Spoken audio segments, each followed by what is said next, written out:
Hello guys, hello, this is for Taurus. Taurus, welcome dito sa aking channel, Kapalaran 888. Welcome guys. Alamin natin kung anong messages, vibration, gabay energy para sa lahat ng Taurus. Comment down below if you resonated.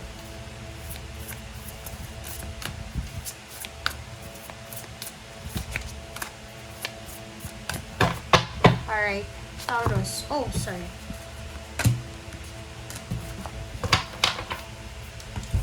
Okay, Taurus, there's a page of Pentacles and the Moon. So, sinasabi ng Barasyo dito na isang napakagandang opportunity ang posibleng ipipresent sa'yo ng universe sa ngayon.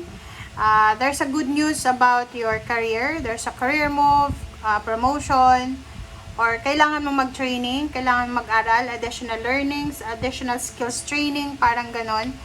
And sinasabi ng baraha dito na medyo nagwa-worry ka. I don't know kung ano yung rason, kung bakit ka nag-aalala. So, sinasabi ng baraha, hindi, parang mga walang kwenta yung mga iniisip mo. Okay, Taurus?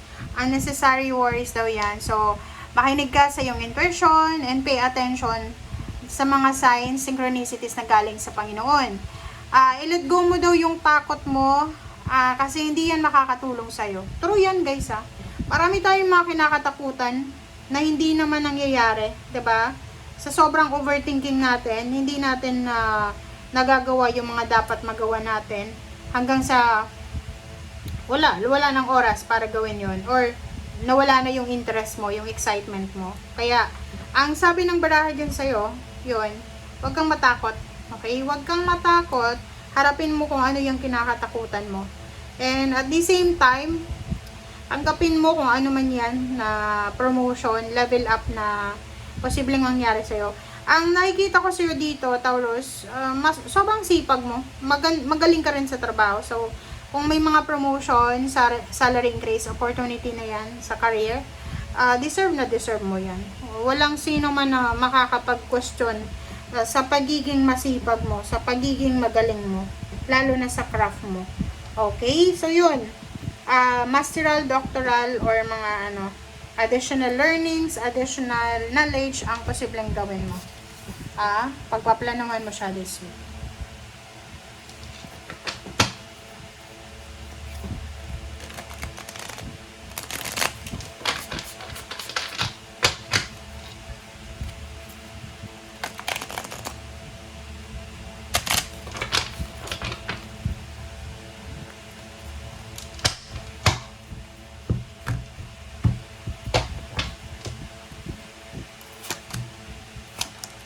Okay, so dalawa yung damon mo dito. Mayroon dito sa inyo, Taurus, na yun na nga. It's parang kinu-confirm nyo lang yung baraha na nagsasabi na natatakot ka na maging masaya, Taurus. Kasi parang siguro simula nung bata ka pa, childhood mo, may mga traumas ka na every time na masaya ka, may malungkot na mangyayari. Parang ganun, may mga mindset kayo na ganun. So, sinasabi ng baraha, kung may rason ka para magsaya, may rason ka para mag-celebrate, why not, 'di ba? Huwag kang mag-guilty sa pagiging masaya. Huwag kang mag-guilty sa pagkakaroon ng ganyang emotion. Okay? Kasi hindi lahat ng tao may ganyang emotion May mga tao na isinilang talaga na depressed. 'Di ba? So, sabi ng baraha sa'yo dito, habang may panahon, maging masaya, maging excited, maging motivated, hanapin natin yung kaligayahan. Huwag kang magsisisi sa bandang huli na pakaisipin mo pagtanda mo na, hindi ko man lang yung na-experience. Kasalanan mo kasi hindi mo ginawa.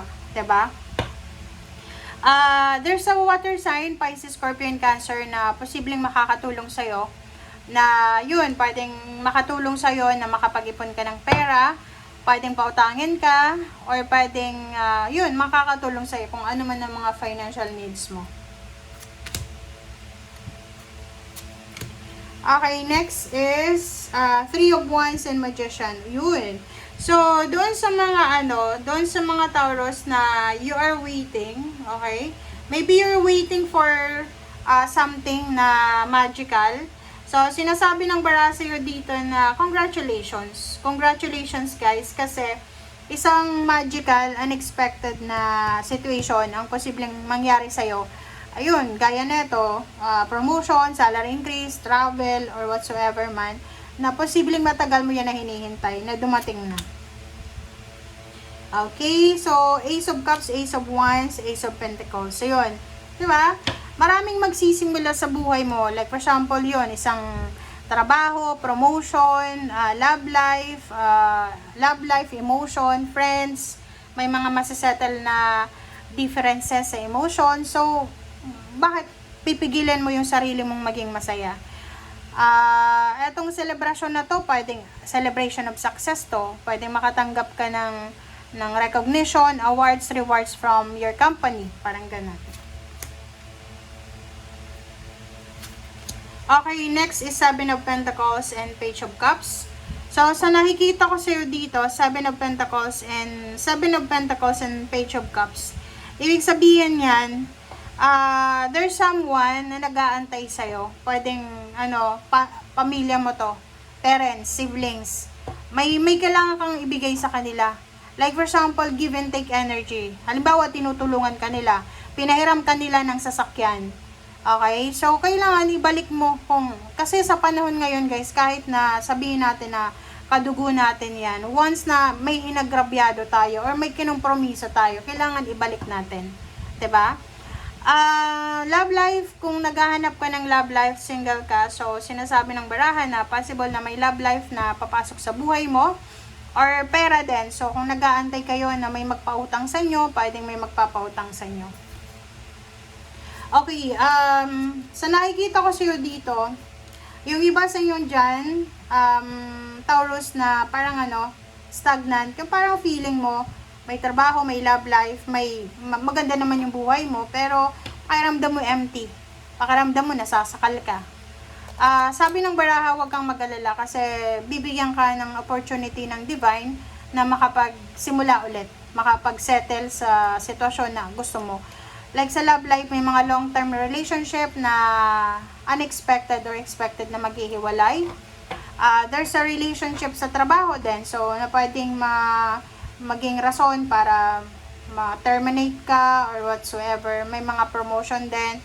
So samot-sari na to na energy na nakikita natin. Okay, sa love life ganun. Sabi sa love life dito, kung nasa long distance relationship kayo, posibleng hindi mag-work yan. Okay? And sabi ng baraha, iwasan natin yung sobrang pagmamadali. Kumalma ka lang, ikalma mo lang yan. Okay? And yun, so kung kailangan mo ng tulong, humingi ka ng tulong. Kung ikaw naman yung may kakayahan tumulong ka. Okay, thank you guys. Bye!